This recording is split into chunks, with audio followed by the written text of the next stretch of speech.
আত্মহত্যার সময় কালিমায়ে শাহাদাত পড়লে গুনাহ মাফ হবে কিনা? আত্মহত্যা করা এটা কবিরা গুনাহ, অনেক বড় অপরাধ এবং গুনাহ। এখন কেউ গুনাহ করার সময় যদি কালিমায়ে শাহাদা পাঠ করে তাহলে এই গুনাহ কি রহিত হয়ে যাবে? রহিত হয়ে যাবে না। অতএব কালিমায়ে শাহাদা যদি কেউ পাঠ করেও আত্মহত্যার সময়, আল্লাহ মাফ করুন, তারপরও সে আত্মহত্যাকারী হিসাবে কবিরা গুনায় লিপ্ত হিসাবে দুনিয়া থেকে গেল, সে কালিমা পড়তে পড়তে গেছে, সেই কারণে তার এই আত্মহত্যা হালাল হয়ে গেছে, বৈধ হয়ে গেছে, এবং আল্লাহ তাকে এর জন্য কোনো জবাবদিহি করবেন না, কোনো গুনাহ হবে না, কোনো শাস্তি হবে না, এমনটি মনে করবার কোনো কারণ। তবে আল্লাহ রাব্বুল আলামিন কাকে কি বিচার করবেন, কার কি ফয়সালা করবেন, সেটার একমাত্র একচ্ছত্র ক্ষমতা এবং নিয়ন্ত্রণ সম্পূর্ণ তার। এটি তার ইখতিয়ারাধীন বিষয়। এ বিষয়ে আমরা নিজেদের থেকে কোনো মন্তব্য করতে পারবো। আত্মহত্যাকারী ব্যক্তি কোনো হাদিসে তাকে চিরকাল জাহান্নামে যাবে সেই মর্মে বলা হলেও আহলুস সুন্নাহ জামাতের উলামায়ে কেরাম এবং এ হাদিস সহ হাদিস গ্রন্থসমূহের হাদিসসমূহের বিশ্লেষক উলামায়ে কেরাম তাদের এই হাদিস সম্পর্কে ব্যাখ্যা হলো, বিশ্লেষণ হলো যে এর দ্বারা যদি কেউ আত্মহত্যাকে বৈধ মনে করে, তার কথা বোঝানো হয়েছে হারামকে হালাল মনে করলে সে ঈমান হারা হয়ে যায়, সেই হিসাবে সে চিরস্থায়ী জাহান্নামী হবে, অথবা এখানে দীর্ঘমেয়াদে জাহান্নামের কথা বোঝানো হয়েছে। কিন্তু এটা ঠিক যে আত্মহত্যা করে মারা গেলে এটি ভয়াবহ অপরাধ করে মারা যাওয়া। আত্মহত্যা করে মারা যাওয়ার মানে হলো আল্লাহর প্রতি আস্থা এবং বিশ্বাস তার নাই, হারিয়ে গেছে, সেই কথার প্রমাণ করা। আল্লাহর প্রতি আস্থা বিশ্বাস থাকলে সে কখনো আত্মহত্যা মানুষ করে মনের কষ্টে, মনের দুঃখে, দেয়ালে পিঠ ঠেকে গেছে তখন। ঈমানদার মনে করে আমার দেয়ালে পিঠ ঠেকার পরও ভরসার জায়গা আছে না নাই? ঈমানদার তার সকল দুয়ার যদি বন্ধ হয়ে যায় তারপরও একটা দুয়ার খোলা, সেটা কোন দুয়ার? আল্লাহ রাব্বুল আলামিনের দুয়ার। বিধায় ঈমানদার কখনো নিরাশ হতে পারে। ইউনুস আলাইহিস সালাম যদি মাছের পেটে যাওয়ার পরও আবার বেঁচে ফিরে আসতে পারেন পৃথিবীর সকল বিজ্ঞানের সকল যুক্তি, ব্যাখ্যা, বিশ্লেষণ, তত্ত্ব, লজিক সবকিছুকে উল্টে দিয়ে, মুসা আলাইহিস সালাম যাকে পৃথিবীতে আসা ঠেকাবার জন্য শত শত শিশু হত্যা করেছে ফেরাউন, আল্লাহ তাআলা সেই মুসা আলাইহিস সালামকে শুধু বাঁচিয়ে রেখেছেন তা নয়, ফেরাউনের ঘরে ঢুকিয়ে বাঁচিয়েছেন। আল্লাহ যা চান পৃথিবীর সমস্ত মানুষ না চাইলেও আল্লাহ তা করেন। এই বিশ্বাস যেহেতু ঈমানদারের আছে, এই জন্য আল্লাহ তাআলা বলেছেন ওয়ালা ইয়াইআস মিন রাউহিল্লাহি ইল্লাল কওমুল কাফিরুন। আল্লাহর রহমত থেকে যারা অবিশ্বাসী, যারা কাফের, আল্লাহর প্রতি ঈমান নাই, এরা ছাড়া ঈমানদার কখনো আল্লাহর রহমত থেকে নিরাশ হতে পারে? ভাইরা আমার, যে অবিশ্বাসী, যার আল্লাহর প্রতি ঈমান নাই, এই বেচারা তো হতভাগা, তার কোনো অভিভাবক নাই, সে অভিভাবক হারা। যালিকা বিআন্নাল্লাহা মাওলাল্লাযীনা আমানু ওয়া আন্নাল কাফিরিনা লা মাওলা লাহুম। ঈমানদারদের অভিভাবক কে? আর যে আল্লাহর প্রতি ঈমান আনে নাই তার কোনো অভিভাবক। এই জন্য দেখবেন যাদের মধ্যে আল্লাহর প্রতি ঈমান নাই, তাদের বিপদ আপদে পেরেশান হয়ে তারা ডিপ্রেশনে ভুগে আত্মহত্যার দিকে চলে যায়, কারণ আর কোনো উপায় নাই। আর ঈমানদার জানে তার কি আছে উপায়। এক ডক্টর, তিনি তার অভিজ্ঞতা শেয়ার করে বলছিলেন যে আমাদের কাছে ক্যান্সারের পেশেন্ট যখন জানে না যে সে ক্যান্সারের রোগী, আসার পর পরীক্ষা নিরীক্ষার পর যখন ধরা পড়ে ক্যান্সার, যদি অন্য ধর্মের অনুসারী হয় বা বিশেষ করে আল্লাহর প্রতি ঈমান নাই, নাস্তিক হয়, বেঈমান হয়, কাফের হয়, তো এরকম নাস্তিক বেঈমান হলে, অবিশ্বাসী হলে, সে এই সংবাদ শোনার পরে তার মাথার উপরে আকাশ ভেঙে পড়ে এবং সে স্যাড ব্যাড শেষ, মানে সে ডিপ্রেশনে চলে যায়। এবং পৃথিবীর অনেক দেশে আছে যে আবেদন করে আগে মরা যায়। ডাক্তারদের কাছে যদি আবেদন করা হয় যে ডাক্তার সাহেব আমার তো ক্যান্সার হয়েই গেছে, বেশি দিন তো আর বাঁচবো না, তো আমি একটু আগে মরতে চাই, ইঞ্জেকশন একটা দিয়ে দেন। তো এই অধিকার তাদেরকে সাংবিধানিকভাবে দেওয়া আছে, তারা সেই ইঞ্জেকশন নিয়ে আগে আগে ঠান্ডা হয়ে যায়। আর ওই একই ডক্টরের বক্তব্য হলো, কোনো পেশেন্ট যদি ক্যান্সারের রোগী ধরা পড়ে আর লোকটা যদি মুসলমান হয়, তাহলে দেখা যায় সে এই সংবাদ শোনার পর সে আল্লাহমুখী হয়ে যায়, নামাজ কালাম শুরু করে, সে আজোয়া খেজুর খাওয়া শুরু করে, জানে এটা সকল ঔষধের মহৌষধ। সে কালো জিরা খাওয়া শুরু করে, জমজমের পানি পান করা শুরু করে, আল্লাহর কাছে দোয়া শুরু করে, সাদেকা শুরু করে, এবং সে আশার আলো দেখতে পায় যে সকল ডক্টররা যদি ব্যর্থ হয়ে যায়, তারপরও আল্লাহ রাব্বুল আলামিন আমাকে রক্ষা করতে। সম্ভবত অস্ট্রেলিয়ান যুবক আলী বানাতের ঘটনা আপনারা অনেকেই জানেন না? আলী বানাতের ঘটনা, কোন রোগের রোগী ছিলেন? ক্যান্সার।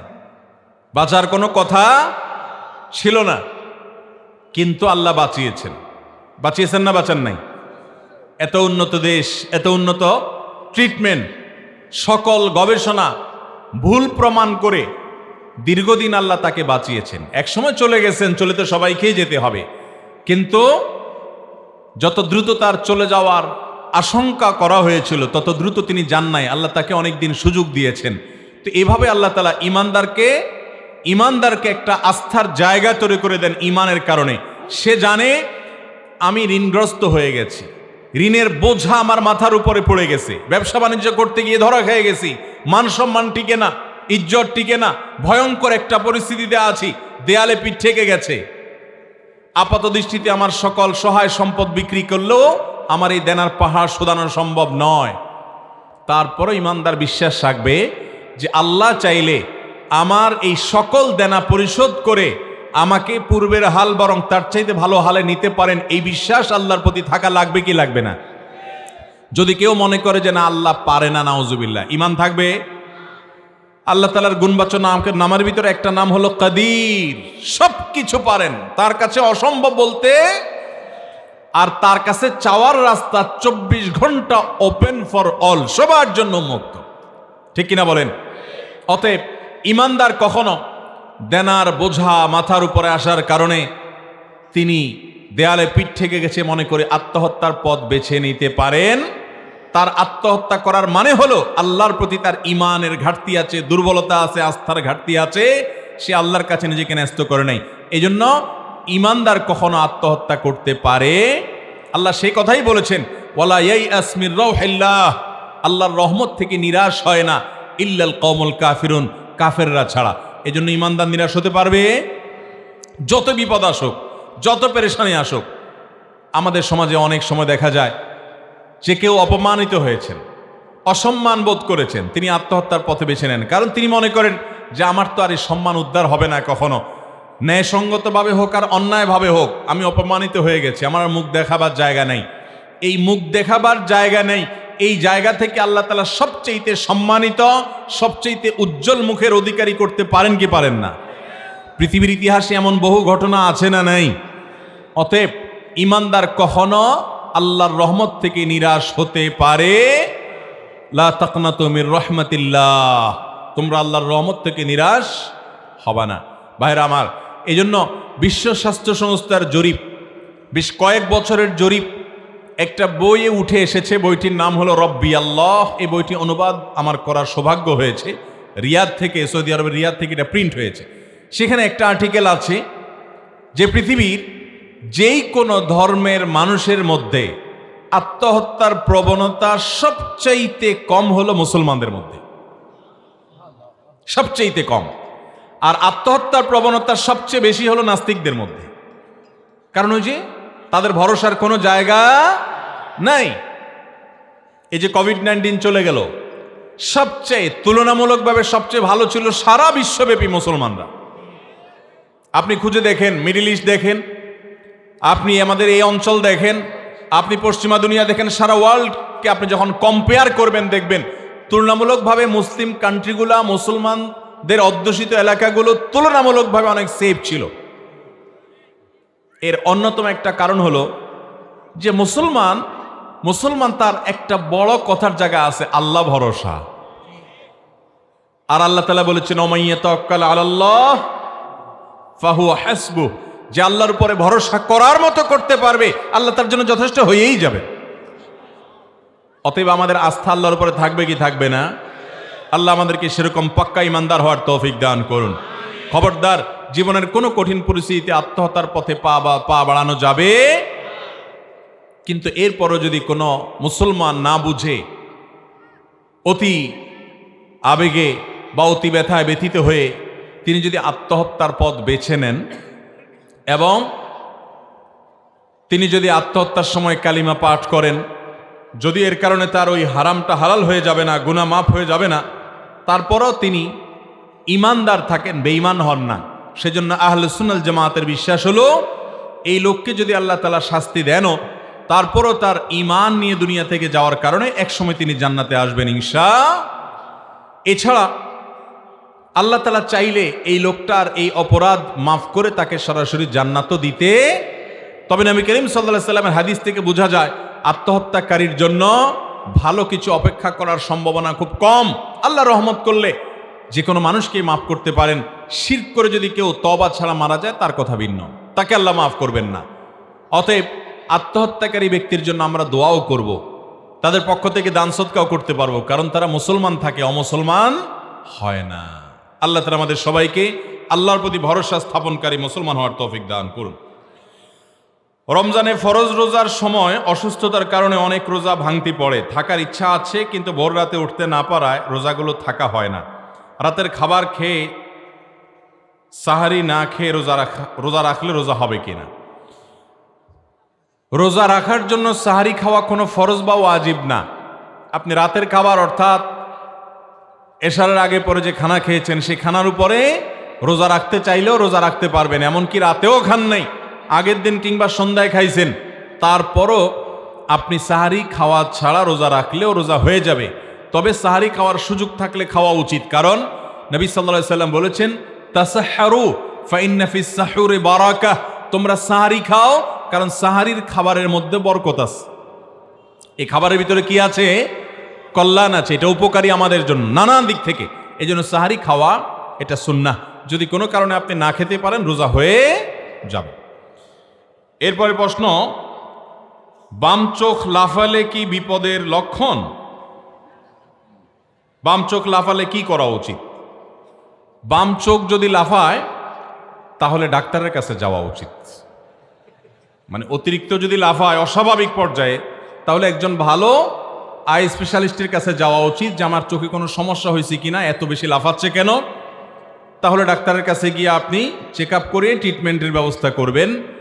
বাম চোখ লাফালে বিপদ আসে, কোনো অশনি সংবাদ আসছে, একটা দুঃখের সংবাদ আসছে, এরকম একটা বিশ্বাস বহুকাল থেকে আমাদের দেশে গ্রামাঞ্চলে ছিল। আলহামদুলিল্লাহ এগুলো আস্তে আস্তে হারিয়ে যাচ্ছে, এগুলো আস্তে আস্তে দূর হচ্ছে আলহামদুলিল্লাহ। কিন্তু এখনো পর্যন্ত অনেকে এগুলো ধরে রাখছে। বাম চোখ লাফালে অনেকে এটার প্রতি বিশ্বাস করে না, কিন্তু বলে হুজুর বিশ্বাস করি না যে এটাতে কোনো বিপদ আসবে, আমার সেই ঈমান আছে, আমি তাওহীদে বিশ্বাসী, আমি জানি এর কোনো ক্ষমতা নাই, তারপরও মনের ভিতরে এটা কেমন কেমন করে। অনেক লোক আছে না এরকম, যে বাম চোখ বেশি লাফালাফি করলে সে জানে এই লাফালাফিতে কোনো ক্ষয়ক্ষতি হবে না, এগুলো অযথা কথা, ভিত্তিহীন কুসংস্কার, মিথ্যা কথা, ভুল কথা। বাম চোখ আর ডান চোখ লাফালাফির সাথে আমাদের কোনো দুঃখ, কোনো সুখ সংবাদ আসার কোনো সম্পর্ক নাই। তারপরও বাম চোখটা বেশি লাফাইলে অনেকে একটু ভয় ভয় পায় যে না জানি কোনো দুঃখের সংবাদ আসতেছে কিনা। এগুলোর সবগুলা শয়তানি কুমন্ত্রণা, এগুলোকে প্রশ্রয় দেওয়া যাবে। যদি কখনো বাম চোখ লাফানোর পরে বিপদ আসে তাহলে কি করবেন? তাহলে বুঝবেন এটা কাকতালীয়, মানে এটা খেটে গেছে আর কি, এর সাথে চোখ লাফানোর কোনো সম্পর্ক। এই বিপদ আমার এমনিই আসতো, চোখ না লাফাইলেও। যে বেচারার বাম চোখ মেলতেই পারে না, অসুস্থ, তার বিপদ আসে না?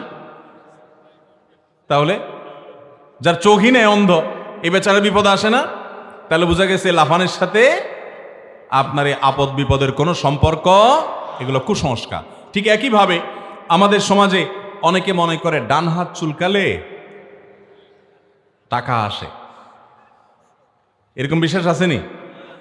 বাম হাতের তালু চুলকালে মনে করে আরে পয়সা আসতেছে রে। তো যেই বেচারার হাতই নেই এর কি হবে? কি বলেন? এর জীবনে টাকা পয়সা আর আসবে না। এগুলা ভিত্তিহীন এবং কুসংস্কার। ইমানদারের সমস্ত ফালতু বিশ্বাসী হবে না। আমাদের ভালো কিছু আসলে কার তরফ থেকে আসবে? মন্দ কিছু আসলে আল্লাহর ফয়সালা। বিধায় ইমানদার আল্লাহর দিকে রুজু হবে।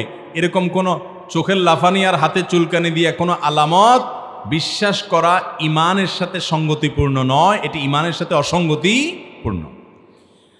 আমার স্বামীর সাথে আমার সম্পর্ক ভালো না, আখেরাতে কি আমি তার সাথেই থাকতে হবে? তার পরিবর্তে কি আমি অন্য কাউকে বেছে নিতে পারবো? মাশাআল্লাহ, আমাদের বোনদের বড় অদ্ভুত অদ্ভুত প্রশ্ন। দেখেন এই কপাল পড়া স্বামী কত খারাপ হলে এই ভদ্র মহিলা জান্নাতেও তার সাথে থাকতে রাজি না। আহা, পুরুষরা সব সোজা হয়ে যান, বেশি বেলায়ন হবেন, এই মহিলা বদদুয়া শুরু করে দিবে, আল্লাহ এই অমানুষের সাথে জান্নাতে আমি থাকতে চাই না। আল্লাহ আমাদেরকে হেফাজত করুন। যাই হোক ভাই, দেখুন প্রথম কথা হলো জান্নাতে কে যাবে বা না যাবে এটা নির্ভর করে তার ঈমান, আমল এবং আল্লাহ রাব্বুল আলামিনের রহমতের উপর। আল্লাহ তাআলা যদি কারোর প্রতি রহমত করেন তিনি জান্নাতে যাবেন। এমনও হতে পারে কোনো স্ত্রী তার আপন আমল দ্বারায় তিনি জান্নাতে চলে গেলেন, স্বামী তার বদামলের কারণে তিনি জাহান্নামে যাবেন। হতে পারে কি পারে না? আসিয়ার স্বামী ছিলেন কে? ফেরাউন। জান্নাতে যাবে না জাহান্নামে? আর আসিয়া, দুইজনের সংবাদই কোরআনে আল্লাহ তাআলা জানাই দিয়েছেন, যে জান্নাতে যাবে তার সুসংবাদও জানাই দিয়েছেন, আর যে জাহান্নামে যাবে তার কথাও বলে দিয়েছেন আল্লাহ তাআলা।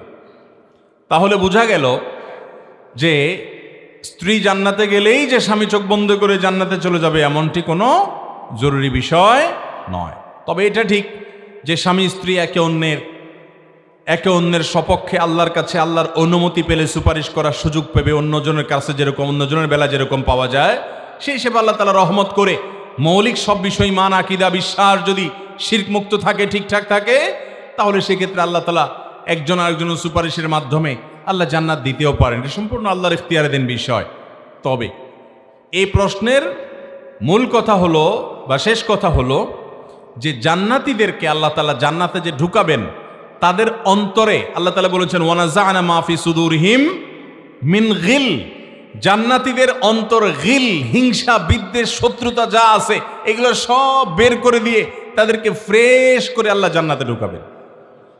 অতএব দুনিয়াতে আপনার স্বামীর প্রতি আপনার যে জেদ আছে, দুঃখ আছে, ক্ষোভ আছে, আপনি যখন জান্নাতে যাবেন এগুলো কিচ্ছু থাকবে না ইনশাআল্লাহ।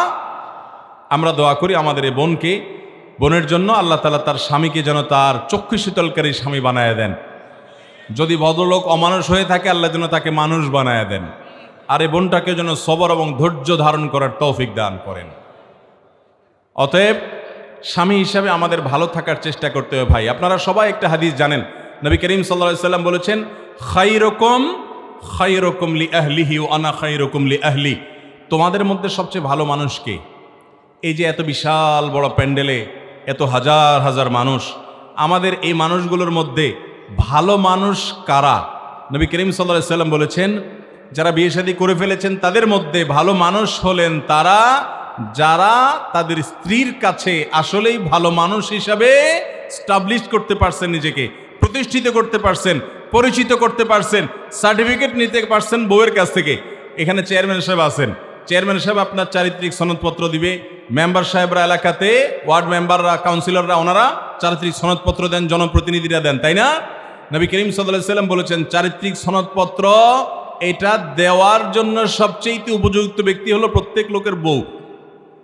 কারণ বাহিরে সে যত ভালো সাজুক না কেন আসল রূপটা সবার চাইতে বেশি চিনে কে? স্ত্রী। এই জন্য নবী সাল্লাল্লাহু আলাইহি সাল্লাম বলেছেন তোমাদের মধ্যে স্ত্রীদের কাছে আমি সবচাইতে ভালো। অর্থাৎ নবী সাল্লাল্লাহু আলাইহি সাল্লামকে তার স্ত্রীগণ এরকম ভালোবাসতেন। অতএব ভাইরা আমার, স্ত্রীদের সাথে দুরাচরণ করা যাবে, তাদের সাথে যদি খারাপ আচরণ করেন তারা আপনাকে ভালো বলবে? এই জন্য বাড়িতে গিয়ে জিজ্ঞেস করবেন বউকে যে আজকে হাদিস শুনলাম, বউয়ের কাছে ভালো হলে সে আল্লাহর কাছেও নাকি ভালো, তো আমার সম্পর্কে তোমার মন্তব্য কি? বউরে এটা জিজ্ঞেস করার পরে যদি দেখেন যে ফিক করে হেসে দিছে, তাহলে বুঝবেন লক্ষণ খারাপ। হেসে দিলে বুঝবেন লক্ষণ, আলামত খারাপ। কারণ তখন বুঝবেন যে সে চিন্তা করতেছে, হায় হায় রে, চান্দুর তো সার্টিফিকেট দেওয়ার উপযুক্ত না, সে আমার কাছে ভালো হওয়ার সার্টিফিকেট চাইতে আসছে। এই জন্য ভাইরা আমার, আমরা ভালো মানুষ হওয়ার চেষ্টা করব তো ইনশাআল্লাহ। স্ত্রীদের প্রতি কোনো অবিচার, জুলুম, অত্যাচার, অন্যায় আচরণ করব। এদেশের হাজার হাজার লক্ষ লক্ষ অমানুষ স্বামী আছে যে স্ত্রীর সাথে গালিগালাজ দিয়া কথা বলে। অনেক নামাজি স্বামী আছে, তাদের স্ত্রীগণ আমাদের কাছে চিঠি লিখে পাঠান, হুজুর আমার স্বামী 5 ওয়াক্ত নামাজ পড়ে কিন্তু এক এক গালি দেয় 5 মণ ওজনের। ভাইরা আমার, ইমানদার কখনো গালিবাজ হতে পারে? অতএব আমরা আমাদের স্ত্রীদের সাথে সুন্দর আচরণ করব তো ইনশাআল্লাহ। আল্লাহর কাছে ভালো মানুষ হতে হলে এর কোনো বিকল্প পথ খোলা নাই। আপনার স্ত্রী যদি মন থেকে বলে যে আমার সাহেব, আমার বাড়িওয়ালা, আমার স্বামী উনি আসলে একজন ভালো মানুষ, দিল থেকে যদি সেই কথা বলে, আপনি খুশি হন যে আল্লাহর খাতে আপনি ভালো ইনশাআল্লাহ। অতএব ভালো থাকার চেষ্টা করবো না ইনশাআল্লাহ। বউদের সাথে গালিগালাজ করবেন, অন্যায় বিচার করবেন, জুলুম নির্যাতন করবেন। অনেক অমানুষ স্বামী আছে, বাহিরে কিছু হলেই হলো আইসা বউর উপরে উথামতাম শুরু করে। ভাইরা আমার, আমাদের নবী করিম সাল্লাল্লাহু আলাইহি সাল্লামের কয়েকজন স্ত্রী ছিলেন, জীবনে কোনো দিন তাদের শরীরে টোকা দেয়া তো পরের কথা, একটা কটু এবং শক্ত কথা কোনোদিন বলেন নাই। অথচ একসাথে থাকতে গেলে টুনটান হয় কি হয় না, ওনার ফ্যামিলিতেও হয়েছে, কিন্তু কখনো এই নিচুতা অবলম্বন করেন নাই। আমাদের অনেক মুসলমান ভাইরা আছেন, নামে মুসলমান, ওয়াজ মাহফিল প্রতি মৌসুমে 10টা 20টা 30টা করে শুনে, নামাজও মাশাআল্লাহ 5 ওয়াক্ত পড়ে, টুপিটাও দাড়িটাও অনেকের মুখে আছে, কিন্তু গালি একটাও কম করে না। নবী করিম সাল্লাল্লাহু আলাইহি সাল্লাম বলেছেন, গালিবাজ ইমানদার কখনো গালিবাজ হতে পারে? অতএব মুখে গালিগালাজ থেকে তালা দেব তো ইনশাআল্লাহ। ভাইরা আমার, ওয়াজ মাহফিলে এসে কোনো লাভ হবে না যদি এখান থেকে কিছু নিয়ে যেতে না পারেন। যাদের গালি দেওয়ার বদভ্যাস আছে, এই প্যান্ডেলে বসে এখনই মনে মনে আল্লাহর সাথে প্রতিজ্ঞা করেন, আল্লাহ আগের যা হয়েছে মাফ করে দেন, প্রতিজ্ঞা করলাম, কথা দিলাম আর কখনো আমি মুখ দিয়ে গালি দেব, স্ত্রীর প্রতি অবিচার করব, চেষ্টা করব তো ইনশাআল্লাহ। গ্রামাঞ্চলে ঢুকলে, শহরেও আজকাল ছোট ছোট পিচ্চি পোলাপান যে একে 2 মণ 3 মণ ওজনের গালি দেয়, শুনলে আসমান থেকে নাজিল হওয়া লাগে।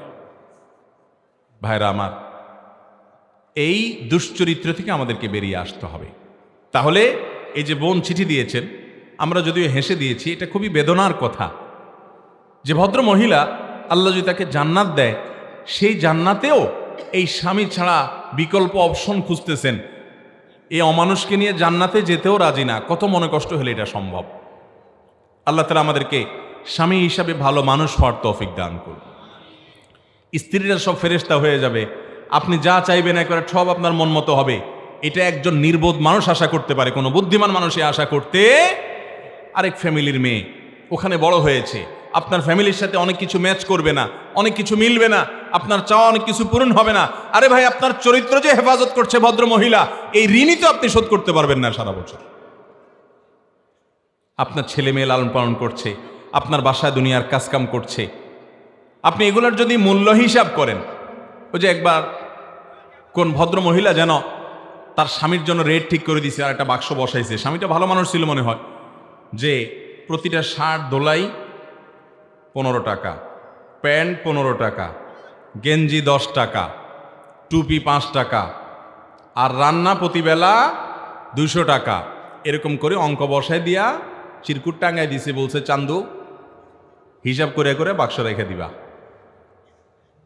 আসলে আপনি যদি চিন্তা করেন, আপনার বাসায় যত কাজ আপনার স্ত্রী করে দেয়, এগুলো আপনার জন্য অনেক বড় অর্জন, এটা তো আপনি অনেক বড় প্রাপ্য তার কাছ থেকে পাচ্ছেন। সেই হিসাবে তার যদি কিছু ভুলভাল হয়, কিছু না অনেক ভুলভাল হয়, মানুষ তো দিন শেষে সেটাকে ক্ষমার দৃষ্টিতে দেখে ভালো আচরণ করতে হবে চেষ্টা করবো তো সবাই। আল্লাহ আমাদেরকে তৌফিক দান করুন। সম্প্রতি ঢাকা বিশ্ববিদ্যালয়ের হিজাব নিষিদ্ধের ঘটনা ঘটেছে, এ সম্পর্কে আপনার মতামত জানতে চাই। আমি মতামত দেওয়ার কে রে ভাই? হিজাব এবং মেয়েদের পর্দা করার বিধান দিয়েছেন কে? আল্লাহর এই বিধান পালন করতে বাধা দেওয়ার অধিকার পৃথিবীতে কোনো মানুষের, আমাদের সংবিধান আমাদের প্রত্যেকটা মানুষকে যার যার ধর্ম পালন করার অধিকার দিয়েছে না দেয় নাই? তাহলে সেক্ষেত্রে একজন মেয়ে যদি হিজাব এবং পর্দা করে পড়াশোনা করতে চায়, তাকে হিজাব পড়তে যদি বাধা সৃষ্টি করা হয়, তাহলে সেটা ওই নারীকে শিক্ষা থেকে বঞ্চিত করার ষড়যন্ত্র ছাড়া আর কিছুই না। ইউনিভার্সিটিতে যদি একটা মেয়ে খোলামেলা পোশাকে যেতে পারে, সেটা যদি তার অধিকার থাকে, একটা মেয়ে হিজাব পরে যাওয়ার অধিকার অবশ্যই তার। এই অন্যায় আচরণ যদি কোনো শিক্ষা প্রতিষ্ঠান থেকে, কোনো ডিপার্টমেন্ট থেকে, কোনো শিক্ষক যদি এই অন্যায় আচরণ করার উদ্যোগ নেয়, প্রত্যেক মুসলমানের উপরে ফরজ হলে এই অন্যায় আচরণের প্রতিবাদ করা। এবং এইটা এমন একটা ইস্যু, এই ইস্যুতে কেউ আমরা চুপ থাকতে পারবো না। আমার বোন তিনি ইউনিভার্সিটিতে পড়তে যাবেন, তাকে আপনি বলবেন তুমি কান খুলো, নাক খুলো, গলা খুলো, মাথা খুলো, চুল খুলো। এই ফাইজলামদের একটা সীমা থাকা উচিত।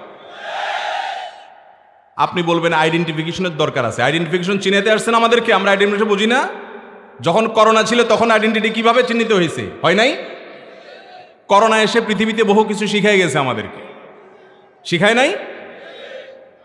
করোনার সময় অনেক সময় দেখা গেছে আইডেন্টিটি নিশ্চিত করবার জন্য কেউ যদি মাস্ক মুখ সব খুলতে নিছে, বরং যে আইডেন্টিটি নিশ্চিত করতে গেছে ওই ভদ্রলোক বলছে ভাই খোলা লাগবো না, আপনি রাখেন।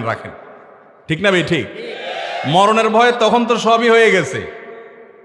অতএব আইডেন্টিটির অজুহাতে মেয়েদের বোরকা পড়তে, হিজাব পড়তে বাধা দেওয়া শিক্ষা প্রতিষ্ঠানে, এটা রীতিমতো ক্রাইম, এটা রীতিমতো অপরাধ, অন্যায় আচরণ, এটা রীতিমতো।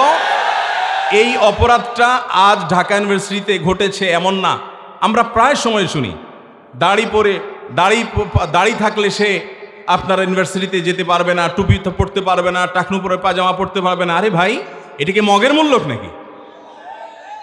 অতএব এই সমস্ত শিক্ষক নামের কলঙ্ক, এদেরকে চিহ্নিত করতে হবে। এরা দেশে অশান্তি সৃষ্টি করতে চায়। মুসলমান প্রধান একটা দেশে বোরকা পরে যেতে পারবে না মেয়ে, ইউনিভার্সিটি কার জন্য? ভাইরা আমার, খুবই কষ্ট লাগে যে একজন মেয়ে, আচ্ছা বলেন তো দেখি, বোরকা পরে হিজাব পরে কোনো অকারেন্স করেছে, বিরাট অঘটন ঘটায় ফেলছে, বড় একটা বিপদ ঘটায় ফেলছে, এমন কোন ঘটনা আমাদের দেশে শুনছেন আপনারা?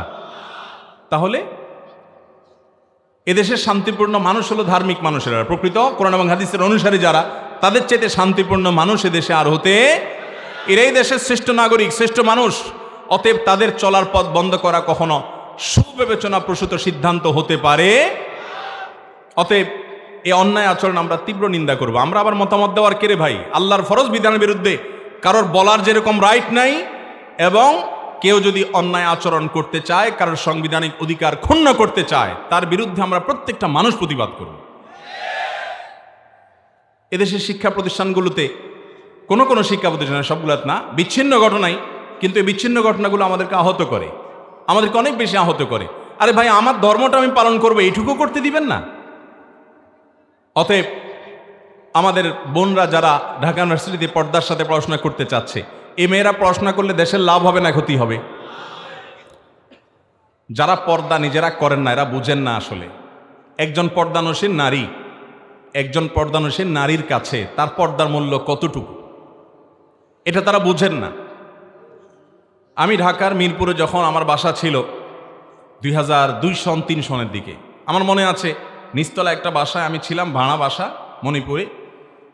তো জানালা দিয়া চোর, আমার ওয়াইফ শোয়া ছিল বিছানায়, তার গলার চেইনটা টান দিয়ে নিয়ে গেছে। এবং আমি গরিব মানুষ, ওই একটা চেইনই তার সম্বল বলতে গেলে। আমি তো চেইন নিয়ে গেছে চোরে, এটা নিয়ে হাউতাস করছিলাম, কিন্তু ভদ্রমহিলা বলছে আরে রাখো তোমার চেইন। এ চোর বেটা বদমাইশ আমাকে দেখছে সারাক্ষণ জানলা দিয়ে, আমি তো এই দুঃখেই মরতে পারতেছি না, তুমি চেইন নিয়ে আসো। একজন পর্দানসীন নারীর পর্দা লঙ্ঘন হলে, তার পর্দাহীনতা হলে, এটা তার জন্য যে কত বেদনার, এটা যে তার জন্য কত কষ্টের। যারা মত প্রকাশের স্বাধীনতার কথা আমাদেরকে সারাদিন বুলিয়ে আওড়ান, শেখান, সে মানুষগুলো যদি এরকম কাজ করে আমাদের কষ্ট লাগে, এটা কখনো গ্রহণযোগ্য হতে পারে? একজন দিনদার ধার্মিক মেয়ে শিক্ষিত হোক, এটা আমরা চাই কি চাই না? তারা শিক্ষিত হলে দেশের লাভ হবে কি হবে না? গত কয়েক বছর আগে, সম্ভবত 2 বছর আগে, আমাদের সারা বাংলাদেশের মেডিকেল পরীক্ষায় মেডিকেল ভর্তি পরীক্ষায় প্রথম স্থান অধিকার করেছেন একজন নারী, যে আপাতমস্তক বোরকা ঢাকা। এই সংবাদটা কি আমাদের জন্য আনন্দের না বেদনার? তাহলে এই মেয়েগুলোকে যদি আপনি বোরকা খুলতে বাধ্য করেন, তার কাছে আপনার ওই শিক্ষাকে ছুঁড়ে ফেলে দিয়ে তার বোরকা রক্ষা করা অনেক গুরুত্বপূর্ণ, আপনি জানেন না। তাহলে এই মেয়েগুলোকে যদি শিক্ষা থেকে বঞ্চিত করা হয়, দেশের লাভ হবে না ক্ষতি হবে? অতএব যারা বিশ্ববিদ্যালয়ে, স্কুল কলেজে মেয়েদেরকে বোরকা পড়তে বাধা দেয়, বাধা সৃষ্টি করে, এরা দেশের শত্রু। এরা দেশের শিক্ষায় নারীরা এগিয়ে যাক সেটা তারা চায় না। এরা মুসলমানরা শিক্ষিত হোক, তাদের জ্ঞান বিজ্ঞানকে কাজে লাগাক, এটা তারা চায় না। ইউনিভার্সিটিতে খোলামেলা পোশাকে চলতে পারে, কই সেটা নিয়ে কোনো শিক্ষককে আপত্তি করতে দেখলাম না। তাহলে সেটা নিয়ে যদি আপত্তি না করেন, একজন মেয়ের যদি অধিকার হয়ে থাকে, বোরকা পরাও আমার বোনের অধিকার। বিধায় এই সমস্ত অন্যায় আচরণের তীব্র নিন্দা করি। আমরা মাঝে মধ্যে যখন এই সমস্ত কথা শুনি, হৃদয়ে রক্তক্ষরণ হয়, খুবই কষ্ট লাগে। আমরা আশা করব যে এই সমস্ত অতি উৎসাহী ইসলাম বিদ্বেষী শিক্ষকদের চিহ্নিত করা হোক এবং তাদেরকে আইনের আওতায় আনা হোক। এরপরে প্রশ্ন হলো, নতুন শিক্ষাবর্ষে নতুন বইয়ে ডারউইনের মত মানুষ বানর থেকে মানুষ হওয়ার মতবাদ প্রকাশ করা হয়েছে, এ বিষয়ে কি বলবেন? আপনারা কি মানুষের সন্তান না বানরের সন্তান? আমি তো মানুষের সন্তান হিসাবে আমি মনে করি আদম আলাইহিস সালামের সন্তান, বিধায় আমি কোনো বানরের সন্তান এ বিশ্বাসে আমি বিশ্বাসী না। এখনো যদি কেউ নিজেকে বানরের সন্তান হিসাবে বিশ্বাসী মনে করতে পারেন, পরিচয় দিতে পারেন, এটা তার ব্যাপার। আমরা আদম আলাইহিস সালামের সন্তান। কোরআন পরিষ্কারভাবে আমাদের আদি পিতা আদম আলাইহিস সালামের সৃষ্টি, তারপরে পৃথিবীতে মানুষের পরম্পরা টিকে থাকার পুরো হিস্ট্রি কোরআনে যা বর্ণিত হয়েছে, সে আলোকে কোনো মুসলমান বানর থেকে নিজেদের সৃষ্টি হয়েছে বা সেখান থেকে মানুষ এর জন্ম হয়েছে, মানুষের শুরু হয়েছে বা সেখান থেকে মানুষ এসছে, এরকম কোনো ধ্যান ধারণা একজন মুসলমান রাখতে পারে? এই বিশ্বাসী হওয়া মানে কোরআনকে অস্বীকার করা। বিয়ের পর হাতে চুড়ি, নাকে ফুল দিতেই হবে এমন কোনো বাধ্যতামূলক বিষয় আছে? না, এমন কোনো বাধ্যতামূলক বিষয় নাই যে মেয়েরা বিয়ের পরে হাতে চুড়ি পরতেই হবে, নাকে আপনার ফুল দিতেই হবে, এমন কোনো বাধ্যবাধকতা নাই। তবে হ্যাঁ, কোনো অঞ্চলের যদি আঞ্চলিক একটা কি বলে এটাকে সংস্কৃতি থাকে যে বিবাহিত মেয়েরা এগুলা করে, তাহলে সেটা গ্রহণযোগ্য হতে পারে। এবং সেটা তো আর হালাল হারামের বিষয় না, জায়েজ না জায়েজের বিষয়, এটা আঞ্চলিক বিষয় হতে পারে যে এই অঞ্চলে বিবাহিত মেয়েরা এরকম করে আর অবিবাহিত মেয়েরা এরকম করে না, এরকম কোনো আঞ্চলিক বিশেষ কোনো আইডেন্টিফিকেশন থাকতে পারে বা পার্থক্য থাকতে পারে। কিন্তু কোনো অবস্থাতে আপনার ইসলামের দৃষ্টিতে বিবাহিত মেয়েদের জন্য এগুলো পড়া আবশ্যক। অনেক এলাকায় একটা কথা প্রচলিত আছে, সেটা হলো বিবাহিত মেয়েরা যদি নাকফুল খুলে ফেলে তাহলে স্বামীর কপালে দুর্গতি আছে, স্বামীর কোনো বিপদ হয়, স্বামী মারা যায়, এরকম কথা অনেক জায়গায় আছে না? অনেক মহিলা নাকফুল খুলে ফেললে মুরব্বী মহিলারা ধমক দেয়, নাকফুল পর স্বামীর ক্ষতি হবে। আমি বলি ভাই, এটা যে একটা ভিত্তিহীন কথা। এটা প্রমাণ হলো যে যদি এটা সত্য হতো তাহলে জামাই বউ ঝগড়া লাগলে, স্বামী স্ত্রীর মধ্যে ঝগড়া লাগলে, স্বামী স্ত্রীর মধ্যে ঝগড়া লাগলে স্ত্রী নাকফুলটা খুলে বসতো, চান্দু এবার তোমার সোজা করে ফেলাবো, ঠিক না? তাহলে বোঝা গেল এটার কোনো ভিত্তি, এগুলো কুসংস্কার, নিছক কুসংস্কার। আমি যদি দেনমোহর পরিশোধ করতে ব্যর্থ হই, মারা যাওয়ার পর আমার কি হবে? স্ত্রীর দেনমোহর পরিশোধ করা এটা স্বামীর উপরে কর্তব্য। এটা স্বামীর উপরে কি ভাই? আমরা মেয়েদেরকে যে কতভাবে ঠগাই আল্লাহ, আবার মুসলমান দাবি করে নিজেদেরকে। আচ্ছা দেখি, বুকে হাত দিয়া হাত তোলেন তো সে সকল বীর পুরুষেরা যারা বিয়ের পর, বিয়ের সময় বউয়ের যে মোহর ধার্য করা হয়েছে এটা পাই পাই করে পুরোটা বুঝাই দিয়েছেন তারা। হাত তোলেন তো দেখি। ক্যামেরাম্যান ভাইরা একটু তোমরা একটা ফুটেজ নিতে পারতা। দেখেন সুবহানাল্লাহ, হাত গোনা যাবে অল্প কয়েকটা হাত, তাই না? না না, আপনি এটা বললে আমি মানবো না তো। আর বাকি সব পোলাপান এখানে সব আবিয়াইতা?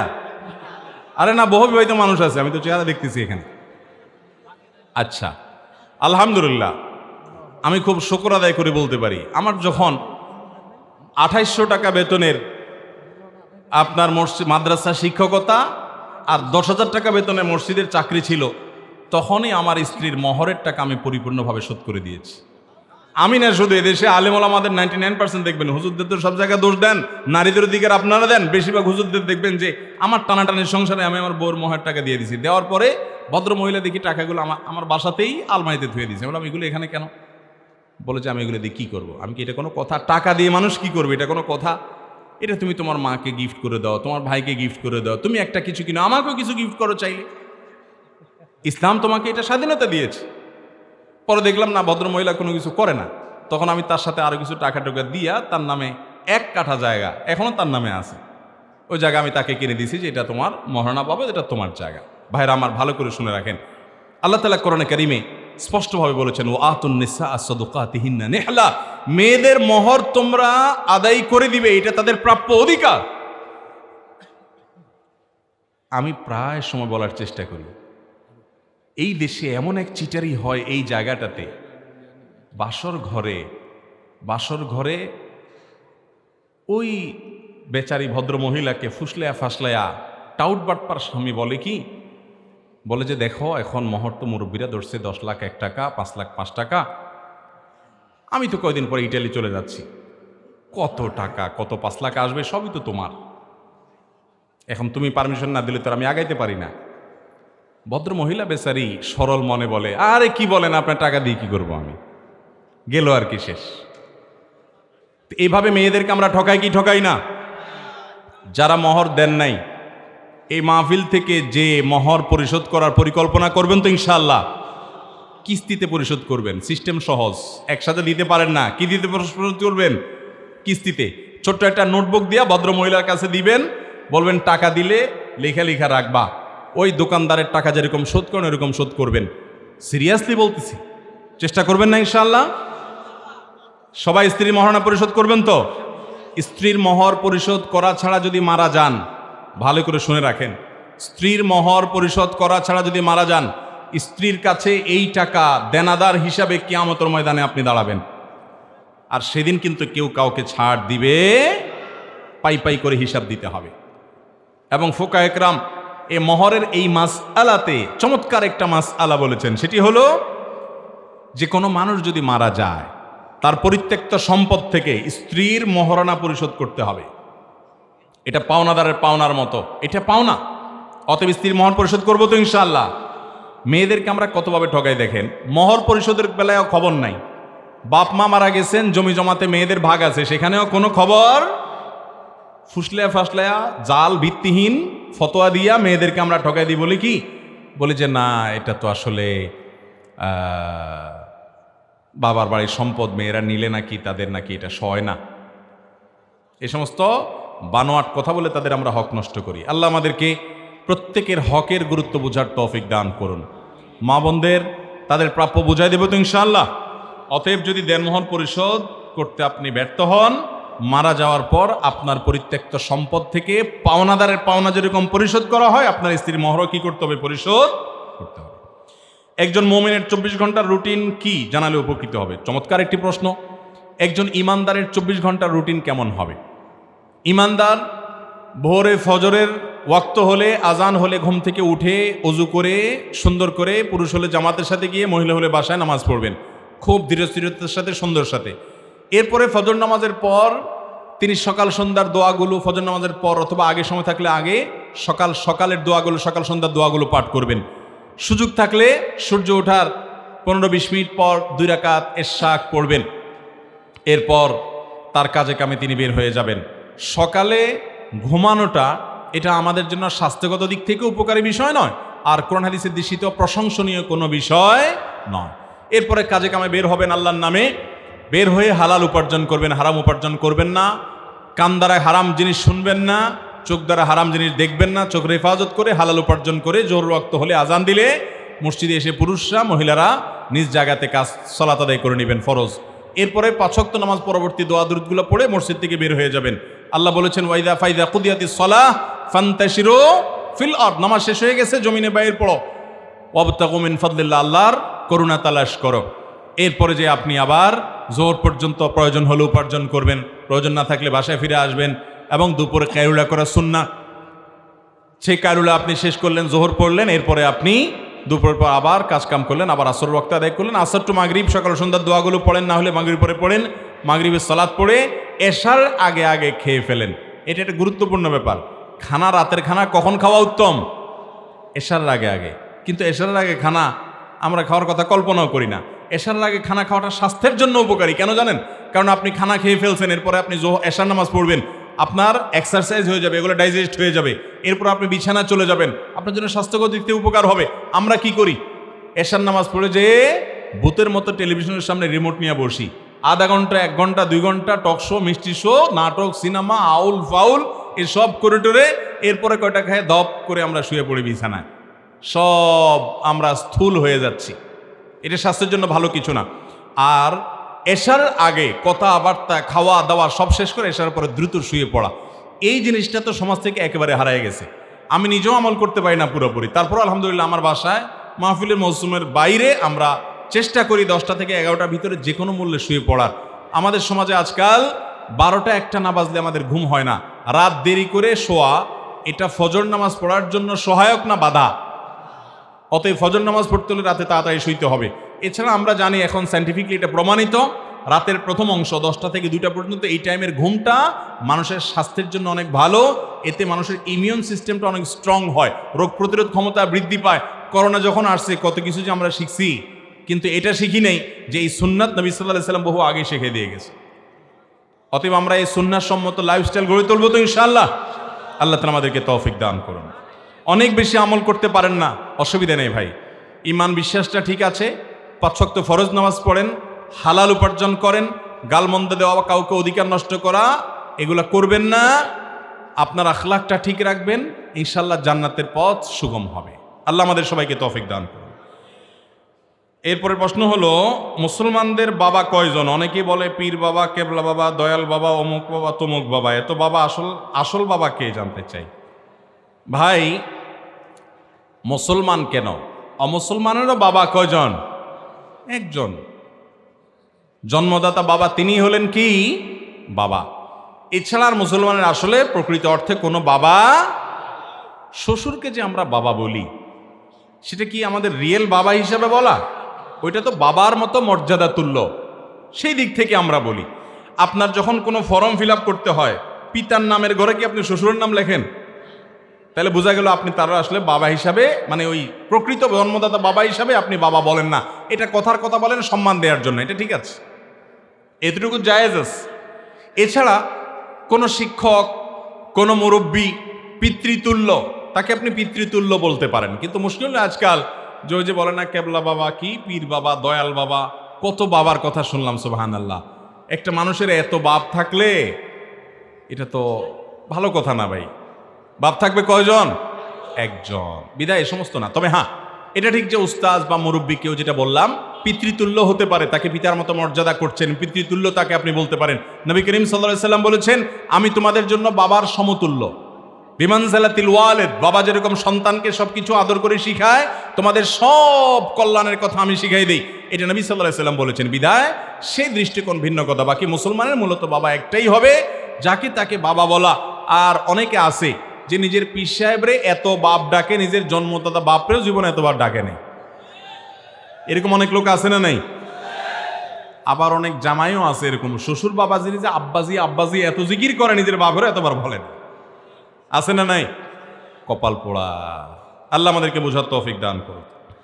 আমি একজন পরদেশি, এশিয়া দেশগুলোতে সাপ্লাই কোম্পানি আছে, কোম্পানিগুলো বেতন দেয় 1 মাস 20 দিনে। আমাদের অনেক বাঙালি ভাই আছে যাদের বেতন 50,000 টাকা বা 45,000 টাকা, 50,000 টাকা। ওরা 45,000 টাকার বিনিময়ে 1 মাস হলে বেতনটা বিক্রি করে দেয়। আমার প্রশ্ন হচ্ছে যে ব্যক্তি 5,000 টাকার বিনিময়ে এই বেতনটা কিনলো, তার টাকাটা হালাল হবে না হারাম হবে? খুব সুন্দর প্রশ্ন। আমি সৌদি আরবে থাকতেও এরকম অনেক ঘটনার সাক্ষী হয়েছি। আমি জানি, মানে দেখেছি যে মানুষ এরকম করে। বেতন পাবে সে কথার কথা আরো 10 দিন পর, তার এখন টাকাটা দরকার, তো সে তার ওই স্যালারিটা বিক্রি করে দেয় অন্য আরেকজনের কাছে। এগুলো অনেক সময় ইন্ডিয়ান, ফিলিপাইনি, অন্যান্য দেশি, এমনকি নিজের দেশিদের কাছেও কেনাবেচা করে অনেক বাংলাদেশি ভাইরা। যে ঠিক আছে, আমার স্যালারি তো 50,000 টাকা পাও না, এটা তোমার কাছে আমি বিক্রি করে দিলাম। কত বিক্রি করলাম? 45,000। তুমি আমার এখন 45,000 দাও, তুমি আমার বেতনটা উঠে নিয়ে যাবা। হয়তো টোকেন দিয়ে দিছে, টোকেন দিয়ে স্যালারি উঠানো যাবে, অথবা কোনোভাবে কার্ড দিয়ে দিচ্ছে যদি স্যালারি উঠানো যাবে, তুমি স্যালারি উঠে নিয়ে যাবা, এখন আমাকে 45,000 টাকা দিবা, এটা জায়েজ হবে না।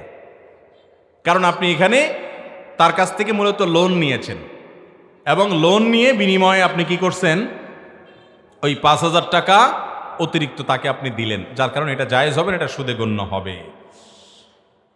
কোনো মেয়ের ডিভোর্স বা তালাক হয়ে যাওয়ার পর আবার যদি 1 মাস পর অন্য জায়গায় বিয়ে দেয়, তাহলে উক্ত বিয়ে জায়েজ হবে কিনা? জি না, জায়েজ হবে না। কোনো মেয়ের যদি ডিভোর্স হয়ে যায়, তালাক হয়ে যায়, তাহলে সেক্ষেত্রে তাকে কত মাস অপেক্ষা করতে হবে? 3 মাস ইদ্যত পালন করতে হবে। ইদ্যত পালন করার আগে যদি বিয়ে হয়, তাহলে সেই বিয়ে জায়েজ হবে না, সেটা অবৈধ হবে, সে বিয়ে হারাম, জায়েজ নাই। বরং 3 মাস অপেক্ষা করার পর কি করতে হবে? বিয়ে হতে হবে। কোনো ব্যক্তি স্বপ্নের দাজ্জাল দেখলে তাহলে উক্ত স্বপ্নের ব্যাখ্যা কি? স্বপ্নের ব্যাখ্যা আমি খুব একটা ভালো জানি না, এই জন্য বিষয়ে আমি খুব বেশি কথা বলতে চাই না। দাজ্জাল দেখলে কি ব্যাখ্যা হতে পারে, স্বপ্ন ব্যাখ্যা বিশেষজ্ঞরা ভালো বলতে পারেন। বাকি অনেক সময় মানুষ খুব বেশি কোনো বিষয় নিয়ে জল্পনা কল্পনা করলে সেটা স্বপ্নে দেখে। আবার দাজ্জাল মূলত মিথ্যাবাদী হবে, অতএব এই ব্যক্তি কোনো মিথ্যাবাদীর খপ্পরে পড়বে কিনা, কোনো মিথ্যাবাদীর সাথে সাক্ষাৎ হবে কিনা, এরকম কোনো ইন্ডিকেট থাকতে পারে। এটা ধারণা, শুধু স্বপ্ন সম্পর্কে আমার সামান্য যে জানাশোনা আছে, ডিটেল বা আরও ভালো করে বলতে পারবেন যারা স্বপ্ন ব্যাখ্যা বিশেষজ্ঞ তারা। এরপর প্রশ্ন হলো, আমরা সবাই বলি যে মায়ের পায়ের নিচে সন্তানের জান্নাত। এখন মার চরিত্রই যদি খারাপ হয়, তাহলে কিভাবে মায়ের পায়ের নিচে জান্নাত হবে? যদি উত্তরটা সহজভাবে বলতেন। দেখুন,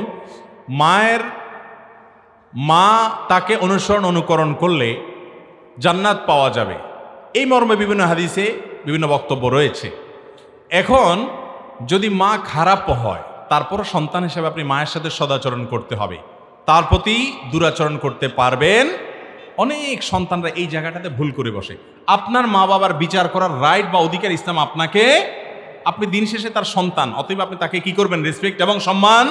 আল্লাহ বলেছেন, তোমার মা বাবা যদি তোমাকে ওয়াইন জাহাদাকা আলা আন তুশরিকা বিল্লাহ, তোমাকে যদি তোমার মা বাবা শিরিক করতে বলে আল্লাহর সাথে, ফালা তুতি'হুমা, তাহলে তাদের কথা শুনবা না, শিরিক করবা না।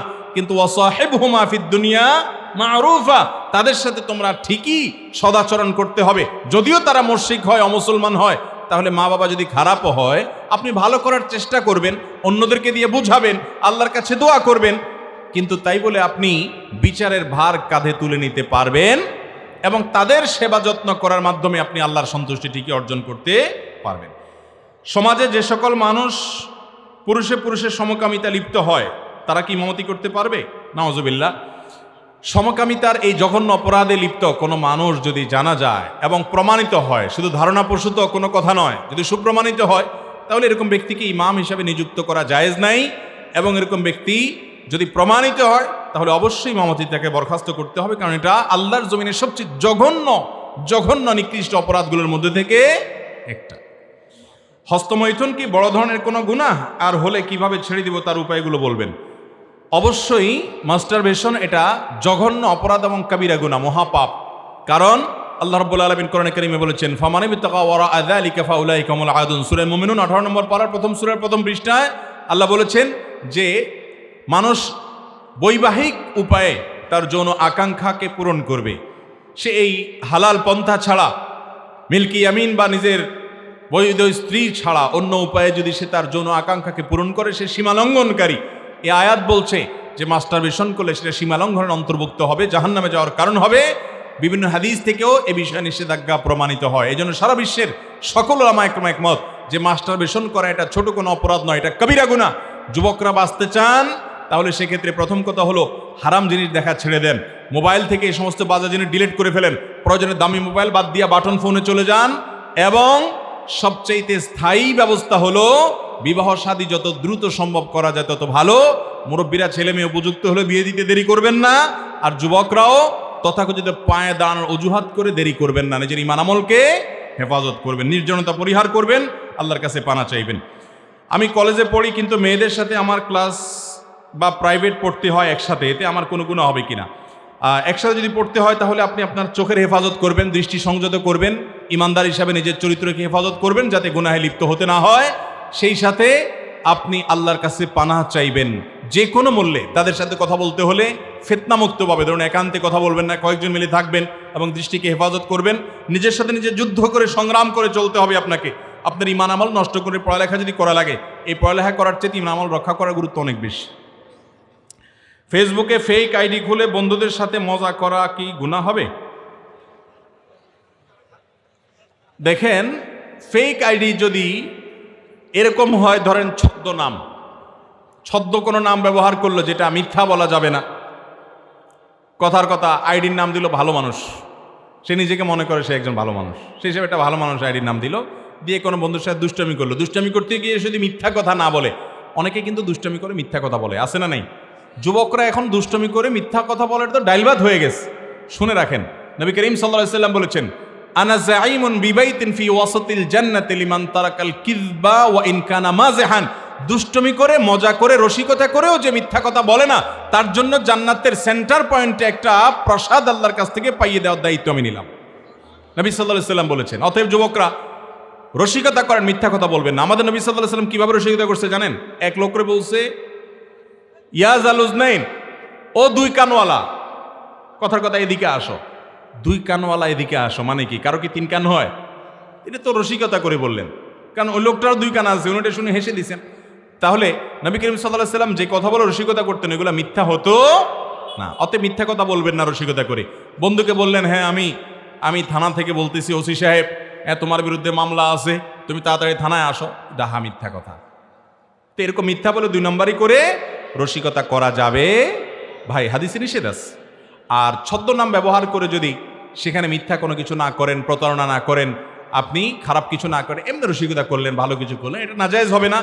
এর প্রমাণ হলো নবী করিম সাল্লাল্লাহু আলাইহি ওয়াসাল্লাম একবার এক সাহাবীর চোখ ধরছেন পিছন দিয়ে এসে। আমাদের দেশে আসে না এই খেলাটা? পিছন দিয়ে এসে চোখ ধরে না অনেকে, এই চোখ ধরে প্রশ্ন রাখে আর কি, এমনভাবে যাতে সে টেন না পায়। এটা এক ধরনের রসিকতা। তো নিজের পরিচয় গোপন করে তার সামনে হাজির হওয়া, চোখ ধরে তাকে কোনো কথা বলা মানে অনেকটা সেরকম। অতএব সেটা যদি জায়েজ হয়, তাহলে এরকম ছদ্ম নাম ব্যবহার করা জায়েজ হতে পারে। কিন্তু ছদ্ম নামে আপনি দুই নম্বরই করবেন, প্রতারণা করবেন, সেটা কি হবে না? জায়েজ হবে না।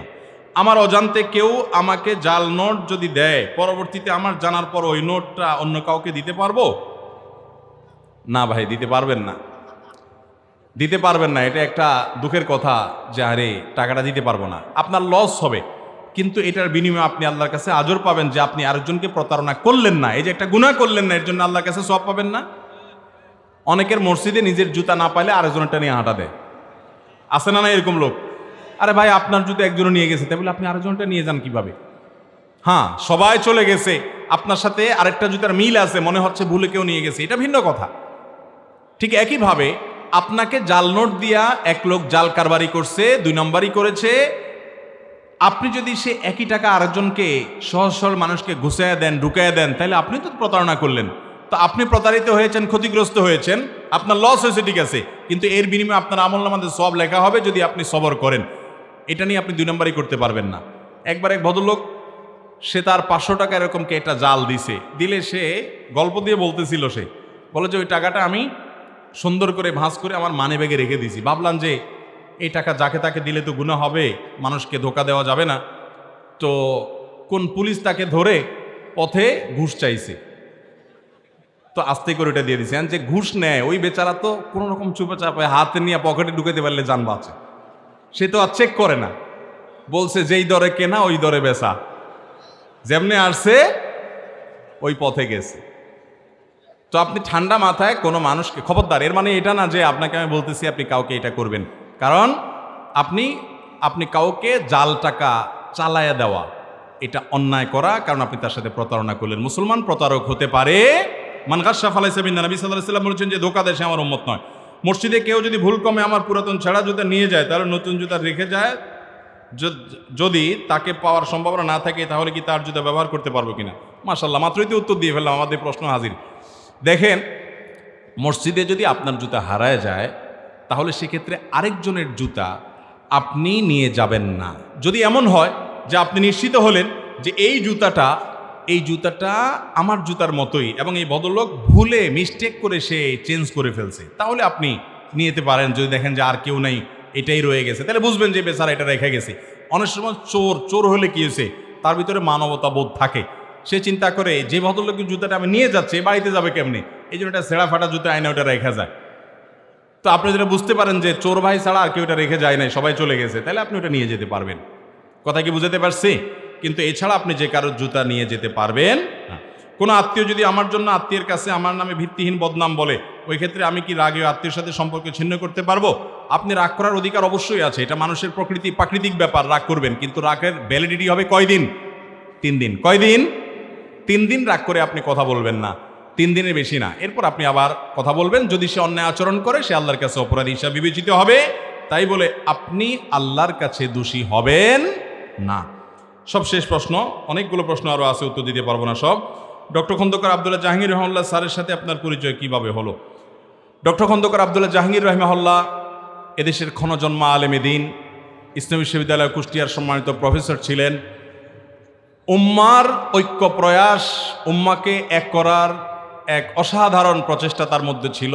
দরদি একজন মানুষ ছিলেন উম্মার প্রতি।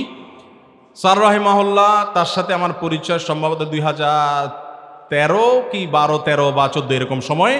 আমি তখন সৌদি আরবে ইসলামিক সেন্টারে কাজ করি, দাওয়া সেন্টারে, ইসলামিক অ্যাফেয়ার্স মিনিস্ট্রিতে বাংলা ভাষা দায়ী হিসেবে।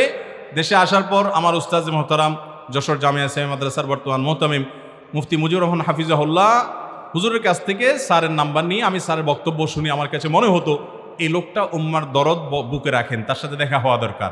তখন আমি তার সাথে দেখা করার জন্য ঝিনাইদহ গিয়েছি, ঢাকা থেকে যশোর হয়ে ঝিনাইদহ গিয়েছি, গিয়ে তার সাথে পরিচয় হয়েছি। এরপরে দীর্ঘকাল স্যার অনেক স্নেহ মমতা দিয়েছেন। অল্প সময়ের পরিচয়, কিন্তু এত আপন করতে পারে মানুষকে, কলিজা এত বড় হয় যে ছাত্র না, আত্মীয় না, তারপরও তাকে পরম আদর করা, এই কলিজাটা আমি তার মধ্যে দেখেছি। আমি যখন দুবাইতে গিয়েছি পিস টিভির প্রোগ্রামে রেকর্ডিংয়ে 1 মাস একসাথে হোটেলে ছিলাম, তার পরম মমতা আমি দেখেছি, শুধু আমার প্রতি না, অন্য অনেকের প্রতি।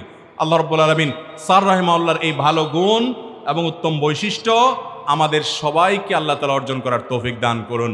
আল্লাহর কাছে আমি একান্তে কিছু জিনিস চাই ভাই, এর ভিতরে একটা চাওয়া হলো এইটা, যে আল্লাহ আমাকে আপনি স্যারের মতো আখলাক, তার মতো উন্নত চিন্তা এবং ইলমের গভীরতা এবং তার মতো দরদ দিল আমাকে দান করেন। আল্লাহ আমাদের সবাইকে দান করুন। চেয়ারম্যান সাহেব সম্ভবত আমাদের উনি একটা প্রশ্ন দিয়েছেন। হ্যাঁ, ও আচ্ছা, আপনার বাইরে থেকে দিয়েছে আপনার কাছে, ঠিক আছে। আপনার সম্মান, যেহেতু আপনার হাত দিয়ে আসছে, এটা উত্তর না দিলে আপনার সম্মান রক্ষা হয় না। বিয়েতে গেটের মাধ্যমে টেবিলের টাকা তোলার কারণে অনেকে বিয়েতে আসে না, এটা কি জুলুম? এর প্রতিকার কি? ভাই, বিয়ে শাদিতে একটু আধটু রসিকতা বা মজা করা যাবে, সহনীয় পর্যায়ে রসিকতা মজা করা যাবে। নবী করিম সাল্লাল্লাহু আলাইহি ওয়াসাল্লাম বিয়েতে ছোট বাচ্চারা দব বাজাইতে, দব বুঝেন, মানে ঢোলের মতোই, এক পাশে বন্ধ আছে, ধরেন ওই যে আপনার চামড়া কিছু দিয়ে, আর আরেক পাশ খোলা, এটা বাজায়া মেয়েরা, ছোট বাচ্চা মেয়েরা খালি গলায় তারা গান গাবে, দব বাজাবে, একটু মজা করবে। নবী করিম সাল্লাল্লাহু আলাইহি ওয়াসাল্লাম এর পারমিশন দিয়েছেন। বিয়েতে একটু আঞ্চলিক যে আপনার কি বলে রসিকতা আছে, এগুলো সহনীয় পর্যায়ে করা যাবে, কিন্তু অসহনীয় পর্যায়ে করা যাবে না। আমি তো বুঝছি রে ভাই, প্রশ্ন তো দিতে দিতে আমার জীবন শেষ। আমি বুঝি নাই প্রশ্ন, আপনি আমার বুঝাইতে হবে। আমি ওই জায়গায় যাচ্ছি তো, আপনি এত অস্থির হয়ে গেলেন কেন? উনি মনে করছে তাহলে গেট করে ওই চাঁদাবাজি করার হালাল সার্টিফিকেট দিয়ে যাচ্ছি। আমি যাই নাই তো, এখনো আসি তো বসা ভাই। আমি বলছি যে সহনীয় পর্যায়ে রসিকতা জায়েজ আছে। সহনীয় পর্যায়ে কোনটা? শালি দুলাভাইয়ের কাছে, বা শালি বলতে পার ছোট শালি, কিন্তু আবার বড় বড় শালি হলে তো পর্দার বিধান হয়ে যাবে। আচ্ছা, শালি বাদ দেন, শ্যালকরা মনে করেন দুলাভাইকে ধরলো, দুলাভাই আপনি আসছেন প্রথম বাড়িতে, আজকে আমাদের একটু বকশিশ দিতে হবে, 100 টাকা, 200 টাকা, 500 টাকা, দুলাভাইয়ের অ্যাবিলিটি অনুযায়ী। দুলাভাই যদি কোটিপতি হয় তাহলে তো 2-4 ব্যাপার না, লাখপতি হলে 2-4-500 ব্যাপার না, সেই হিসাবে দুলাভাই দিল, দুলাভাইও খুশি মনে দিল। এটা হলো সহনীয় পর্যায়ে, এতটুকু রসিকতা হতে পারে। কিন্তু আমাদের দেশে যেটা হয় ম্যাক্সিমাম অঞ্চলে, শুধু আপনাদের এলাকায় কেন, সব এলাকাতেই হয়, সেটা কি? গেটে জামাইকে আটকায়া এরপরে বলতেছে চান্দু টাকা দাও, তারপরে সামনে আগাও। কত টাকা? 10,000, 20,000, 30,000, 50,000 এরকম হাঁকে। তো এইটা তো পুরাই চাঁদাবাজি। এটা চাঁদাবাজি হওয়ার ব্যাপারে কোনো সন্দেহ, বিশেষ করে মধ্যম আয়ের মানুষই বেশিরভাগ দেশে। এই মধ্যম আয়ের মানুষের কাছে 10,000, 20,000, 30,000, আরে বেচারা বইয়ের মোহরটা পর্যন্ত দিতে পারতেছে না, বোর কাছে বাসরাতে যে মাপ চাওয়ার প্ল্যান প্রোগ্রাম করতেছে, আর তুমি গেট ধরে 10,000 টাকা চাচ্ছ। এর চাইতে বড় অবিচার কি আছে? ভাইরা আমার, আমরা অনেক সময় রসিকতা করে জুলুম করি, এটা জানি না।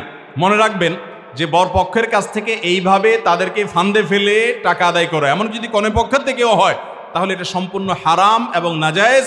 নবী সাল্লাল্লাহু আলাইহি ওয়াসাল্লাম বলেছেন, লা ইয়াহিল্লু মাল ইমরুইন মুসলিমিন ইল্লা বিতিবি নফসি। কোনো মুসলমানের টাকা আপনি তার মনের সন্তুষ্টি ছাড়া তার কাছ থেকে আপনি নিতে পারবেন, যদি নেন তাহলে গুনাহ হবে এবং নাজায়েজ হবে। আমরা অনেক তরুণ ভাইরা, যুবকরা যৌবনের উচ্ছলতা অনেক কাজ করে ফেলি যেগুলো অন্যায় এবং হারাম, অবিচার। আমাদের বিবেক আমাদেরকে বলা উচিত যে আমি অন্যায় করতে পারি না। ওই যে সহনীয় পর্যায়ে 200, 500, 1000 দাবি করলেন, উনিও খুশি হয়ে দিল, সেটা ভিন্ন কথা। অনেক সময় জামায় দিতে বাধ্য হয়, বেচারা পকেটে না থাকলে আশেপাশে সবার পকেট কুড়ায় কাছায় দেয়, কারণ বিয়ে করতে আসছি ফেরত যাবে নাকি, তারপরও তাকে দিতে হয়। এরকম পরিবেশ তৈরি করে বাধ্য করে টাকা নেওয়া জুলুম এবং গুনাহ, এটা জায়েজ হবে না। আল্লাহ তাআলা আমাদেরকে বুঝার তৌফিক দান করুন।